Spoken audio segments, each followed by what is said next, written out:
समस्त praise the Lord. आज जीवंत प्रतिज्ञायुक्त वाक्य आम देखिजा जिहेजिकल 18 तार 21।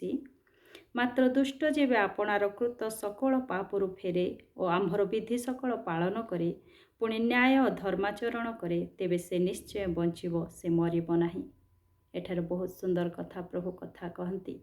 गोटे दुष्ट पापी लोक जिते बड़े आपणा कुपथरु फेरिब आ परमेश्वर विधि आ व्यवस्था अनुसार न्याय धर्माचरण करिब, से निश्चय बंचिब, से मरिब नाही। कारण परमेश्वर आमानकर परमेश्वर पापीर मरण रे से संतुष्ट नुहंती। तेणु से कहती 23 रे प्रभु सदा प्रभु कहती दुष्टर मरण रे कि आम्भर किछि संतोष अछि, बरं से आपणा कुपथरु फेरी बंचु एथिरे कि आम्भर संतोष नाही। गोटे पापी लोक जितेबाला आपणा कुपथरु फेरिब सेथिरे ही परमेश्वर संतुष्ट अटे। तेणुक परमेश्वर 31 रे मध्य कहती तुम्भे माने आपणा मानकर कृत समस्त अपराध आपणा मानक ठारु दूर करि दियो और आपणा मानक पई नूतन अंतकरण अनूतन आत्मा प्रस्तुत कर। कारण हे इस्राएल वंश तुम्भे माने कि हेतु मरिब। Praise the Lord.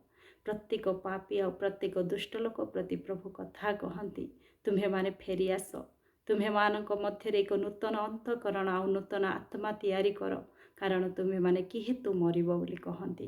तहिरे तार 32 रे मध्य कहती जेहेतु जे मरे ताहार मरण रे आम्भर किछि संतोष नाही। यह प्रभु सदा प्रभु कहती एथिपाई तुम्हें माने फेरी बंच। Praise the Lord. परमेश्वर आज प्रत्येक पापी को फेरिबा पाई से कहती। कारण परमेश्वर प्रत्येक मनुष्य प्रति गोटे उत्तम योजना रखिंट, महत्वर योजना रखिंट। कारण परमेश्वर योजना आम उत्तम अटे। तेणुक से कहती जी खरीय तार 3:7 सन्याधिपति सदा प्रभु यही कथा कहती जेबे तुम्हें आंभ पथरे चलिब, जेबे तुम्हें आंभर रक्षणीय रक्षा करिब, तेबे तुम्हें मध्य आंभ गृहर विचार करिब और आंभ प्रांगण रे रक्षक हेब आ निकटरे ठिया हेबार यही व्यक्ति मानक मध्य आंभे तुम्हको प्रवेशर अधिकार देवा। Praise the Lord.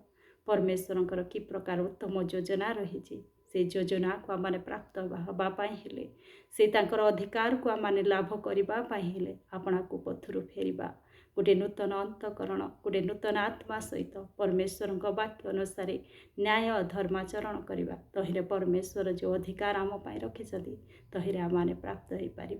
प्रभु ए वाक्य दे मत आपण मानक आशीर्वाद करंतु। आमेन।